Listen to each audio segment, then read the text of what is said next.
Bueno, vamos a charlar con Leónidas Armeaga, docente, director, militante, hombre del peronismo, para salir un poco de la coyuntura. No les digo que nos vayamos muy lejos, sino al mes de marzo. Comienzan las clases. Entonces, como lo hemos hablado tantas veces, y vos como dirigente, has sido uno de los pocos que analizaste lo que es la política educativa, no los políticos que hacen de la educación algo de la política. ¿Cuál es el piso que tenemos para marzo en Moreno? Si te animás a adelantar algún tipo de análisis al respecto. Lo digo para tener el insumo necesario y luego cuando expliquen, si es que explican, porque creo que acá en el gobierno local han decidido no dar mucha información ni explicación, cuando sucedan los problemas, ya que las comunidades salen y denuncian que la escuela no es digna, segura y habitable, bueno, sepamos que alguien en el mes de enero dijo esto. ¿Qué tal? Buen día, Rubén. Bueno, creo que está todo dado para que el 1 de marzo inicie el ciclo lectivo normalmente. Hubo acuerdos paritarios, acuerdos salariales entre el sindicato y el gobierno provincial. Y por supuesto que el ajuste nacional va a recaer sobre la cuestión de infraestructura edilicia, seguramente sobre el servicio alimentario escolar. Y será otra etapa más de lucha y de esfuerzo del sector docente y educativo para el 2024. Es una obligación para mí, Leónidas, brindar algunos datos posibles. Voy al punto. ¿Cuántas escuelas se construyeron en el periodo 2019-2023 con financiamiento nacional? Para saber, ¿no? ¿Cuántas escuelas fueron refaccionadas en el mismo periodo por el gobierno nacional? Datos a saber. ¿Por qué? Porque podemos hablar horas sobre el ajuste de mi ley. Yo tengo la obligación, ya no como periodista, sino como persona, analizar que los ajustes son de Milei, son de Kicillof y son de Mariel. Porque si no engañamos a la población. Y hay que establecer lo que siempre digo, niveles de responsabilidad. Si esto era una panacea durante 4 años, que no lo fue, pero fue vendida como una panacea, bueno, ahora se corre el velo y veamos cómo están las escuelas. Quisiera saber cómo quedaron las escuelas después del temporal, qué listado hubo, qué acciones se están realizando. Y pregunta básica, fondo educativo. ¿El fondo educativo? Bueno, en cuanto a partidas presupuestarias, creo que hace décadas que siguen siendo las mismas, le van cambiando los nombres, el fondo compensador, fondo educativo, digamos, pero las transferencias siguen siendo porcentualmente las mismas. El crecimiento demográfico se va ampliando en el distrito, las necesidades se van ampliando, vos lo sabes bien. Sí.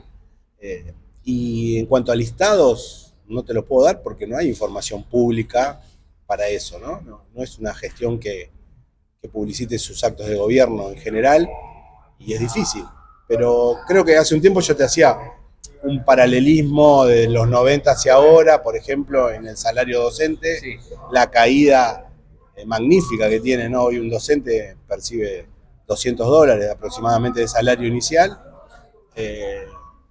y eso no es producto de un ajuste de Milei en un mes, sino de los distintos gobiernos que fueron denostando la educación pública, que ahora se le exige el servicio esencial, se exige una educación europea o de los primeros mundos, con salarios indignos, con infraestructura edilicia que no da más, bueno, con un montón de cuestiones sociales también que hacen que se haga más dificultosa la tarea.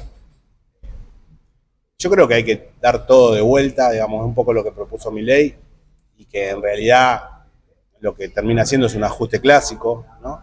Pero me parece que es una etapa donde Argentina, la provincia del distrito, tiene que pensar que esto no va más y que hay que empezar a tirar todo por la borda y empezar de nuevo. Por ejemplo, la ley de los consejos escolares, ley que desde la época de Duhalde se viene discutiendo, reconfigurar esa institución dentro de los distritos, que no se sabe todavía si son legislativo o ejecutivo, no se sabe bien las funciones, digamos. Bueno, me parece que hay que pensar en una Argentina distinta, una provincia y un municipio distinto. Bueno, fíjate que financiamiento del Consejo Escolar, que vos lo sabés, es por coparticipación, lo que corresponde a cada municipio, y se dio en el periodo de Alberto Fernández presidente, Kicillof gobernador, que una parte de obras de infraestructura era administrada por el Consejo Escolar y otra parte por el municipio. Digo, para mostrar, y lo dijo creo que honestamente Sonia Beltrán, y lo dijo Mariel Fernández, que eran lo mismo cuando, de nuevo, en las funciones y en las responsabilidades, no es lo mismo. Yo voy a insistir con eso, hay que desglosar las responsabilidades. Consejo Escolar hoy no tiene el SAE, tiene una parte de infraestructura, tiene nombramientos de auxiliares y algunas cuestiones más administrativas.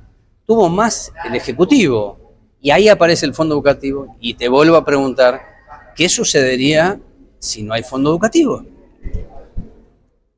Bueno, creo que a partir del año 2013 o 2014 recién se empezó a utilizar el Fondo Educativo progresivamente, creo que en un 20%, después fue avanzando cada vez más, incluso ahí estaba la discusión porque se gastaba en cultura o en deporte y no en escuelas. Por supuesto que Moreno sería inviable, ¿no? Sin un fondo educativo, a nivel educativo, sin fondo compensador, digamos, ya se hace difícil el tema de la infraestructura, pero vuelvo al punto de pensar de qué manera se reconstruyen los distritos, la provincia, y arrancaron con una descentralización a medias, esto que vos decís, de pasar el SAE a los municipios, a algunos municipios como prueba piloto, dejar al Consejo con parte de infraestructura. Digamos, no hay una decisión política clara. Hablaba con compañeros de otros distritos, por ejemplo, en otros distritos el SAE, el proveedor le pregunta a los directores qué es la comida que quieren hacer. Acá no hay un menú fijo. Ojo, eso ocurrió en su momento. Eso ocurría, que el proveedor tenía un vínculo con el director. Si no llevaba o no llegaba lo que está establecido en un papel, hasta se podía mejorar el menú. Y eso no significa que yo no hable de caja, pero eso ocurría. Ahora es estandarizado, te digo, mientras nos dicen que hay que trabajar para que la comida sea saludable. Y se puede votar una ordenanza, es decir, estamos en esos niveles. Por eso te hablo de distritos que funciona realmente, que los chicos o las comunidades comen lo que realmente tienen que comer, entre un acuerdo en consejo, proveedores y escuelas para que cada comunidad tenga el aporte nutricional que quiera o que crea necesario. Por eso te digo, está todo tan desvirtuado. Creo que un avance que tuvo el gobierno de Cristina fue la descentralización de fondos hacia las escuelas directamente, en infraestructura, por ejemplo, que fueron aportes a través del programa Citrared. Sí. Y me parece que ahí está el eje de la mirada de la comunidad, ¿no? Del lugar más cercano a esa descentralización, que los sindicatos se opusieron durante décadas y que de la noche a la mañana aprobaron el SAE que pase a los municipios. Que, digamos, no hay conexión entre escuela y municipio, digamos, es todo un entorpecimiento que la verdad que no se entiende cuál es la idea. Como creo que las crisis... ¿Querías decir algo más? No, imagínate que en el año 2005-2006, en la gestión de Oporto como director de escuelas, se empezó a trabajar sobre la descentralización del área técnico-pedagógico, que son lo que hoy se llaman jefaturas distritales y regionales, para tener una mirada más cercana, ¿no? Y ahí fue donde los gremios se opusieron fuertemente porque pensaban que iba a una descentralización, un empobrecimiento. Y sin embargo, bueno, tuvo una mirada más cercana, una mejor supervisión. Y me llama la atención que después con fondos, con caja, digamos, no haya ningún tipo de oposición a la descentralización. Digamos que ahí sí podría haber, digamos, una desigualdad en distritos pobres como Moreno, como los distritos del conurbano con otros distritos. Y sin embargo, bueno, hubo un silencio y bueno, avanzamos hacia más pobreza, más o peor gestiones del ámbito educativo provincial. Ayer en una nota que ofrece en Radio 10, Guillermo Moreno dice: hay un problema con el progresismo. Juega con el nombre de Kicillof varias veces, dice, un acto fallido, pero dice, tiene un problema que en su ADN está el déficit, es decir, la emisión. Quiero retomar algo que me parece importante en esta charla y las notas que estoy haciendo es, en una crisis, si no hay planificación, la crisis es superior. Y también tengo que decir que es una oportunidad para que queda expuesto y demostrado cuáles son las prioridades. Porque la provincia, aún prorrogando el presupuesto, tiene presupuesto. Este municipio, como todos los municipios de la provincia, tienen presupuesto. Bueno, ¿hacia dónde va el dinero? Y esa es una función que los que quieren la política, desean la política, son dirigentes, deben tomar para después explicarle a la población.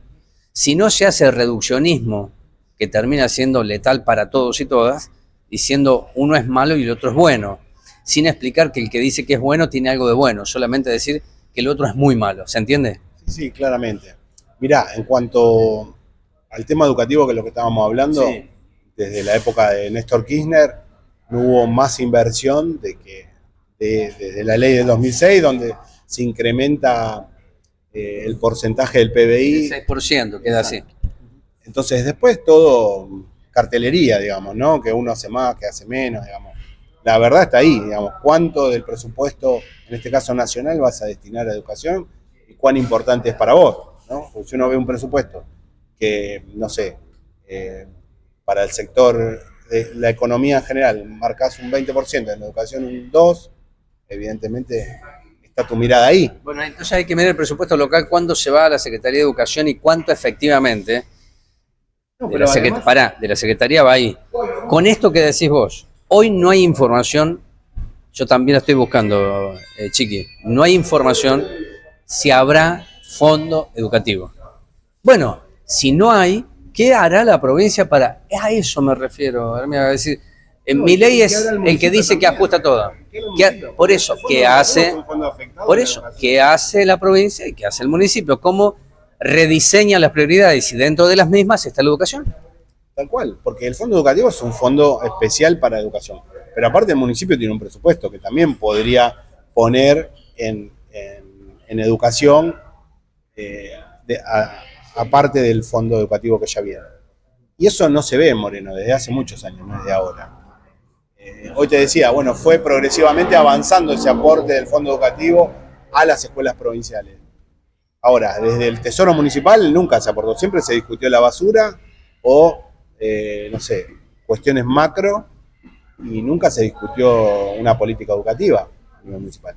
Se crea la Secretaría de Educación, creo que en 2015, 2016, por ahí, una entidad que suma mucho, pero habría que volver a discutirla si es necesario o no, porque qué injerencia tiene una Secretaría de Educación Municipal en los sectores. Bueno, genera cargos importantes. Claro, bueno, eso sí, pero digamos, si uno, digamos, tiene los consejeros escolares que van desde una lista, desde un partido, donde se pueda discutir la política educativa, ¿es necesario sumar una estructura municipal para eso? No, es una cosa para discutir, creo yo, ¿no? Sí. Por supuesto que queda lindo y que está bueno y que hay un buen vínculo y que trabajan los compañeros que están ahí, pero bueno, son discusiones que cuando el cinto aprieta habría que pensarlas más en detalle. Volviendo a lo que vos decías de Moreno y esto del progresismo, me parece que es esto, es mucha imagen y poca realidad, ¿no? Tratamos de mostrar carteles que se hace y después la realidad es la misma de siempre, poco avance. Y me parece que en estas épocas de crisis es donde hay que desarrollar más la política que otra cosa. Me acuerdo en una gestión, hablaba con un secretario de Educación de acá de Moreno, que cuando fui a hablar de política me mostró todas las obras que tenía con el fondo educativo, con muchos fondos. Y le dije, cuando se te acabe el fondo, ¿qué vas a hacer? ¿Cuál es la política que vas a hacer? Porque eso es gestión, ¿no? Y bueno, esto es un gobierno municipal que dice trabajar con las comunidades. Bueno, ahora es el mejor momento para trabajar con las comunidades. Chiqui, ha sido un gusto charlar contigo. Te agrego la última. Hubo un paro de 12 horas, una discusión que veremos la próxima semana qué resulta. Amenazas directas ya del presidente de la Nación a los gobernadores: si me aprietan, los aprieto. ¿Te da algún tipo de preocupación en este momento vos? No, yo creo que es una etapa inicial, creo que después de marzo, abril, donde empiece a sentirse un poco el ajuste y donde no llegue eso que no la vemos muchos, como dice el gobierno, se pueda empezar a tensar esa situación. Hoy es el juego político de que, bueno, mostrarse en la calle, que tenemos poder, ver hasta dónde se pueda negociar o no. Parece inflexible la mirada del presidente en cuanto a la presión, pero por ahora no me parece para preocuparse. Sí, déjame agregar algo que me parece que estamos en una nueva etapa de la política y de la sociedad. Déjame ir ahí al DNU, que estaba leyendo la otra vez, esto de la educación a distancia para mayores de 18 años, que está en discusión también. Y me parece un punto interesante porque me parece que también hay que saber leer lo que las sociedades van avanzando y las oportunidades que se dan. Y me parece que dentro de todo lo malo que puede haber en el DNU hay cosas como para rediscutir y empezar a pensar una nueva Argentina, una nueva provincia, un nuevo distrito, que me parece que con los modelos antiguos ya hay una sociedad que está pidiendo otra cosa, que muchos dirigentes no están viendo. Así que te seduce en un punto la propuesta disruptiva de Milei. ¿Sería así? No tanto, pero digo, hay cosas que me parece que en esta ceguedad de no ver nada, no se puede destacar algunas cosas y hay cosas que hay que cambiar claramente. En este punto, por ejemplo, las universidades a distancia son boom en el mundo y en Argentina también. Me parece que son oportunidades para los trabajadores que no pueden trabajar estudiar en la presencialidad. Me parece que hay algunas cosas que están buenas, que hay que analizarlas, por supuesto, cuáles son las intenciones, pero que hay que empezar a preparar un camino para una Argentina nueva.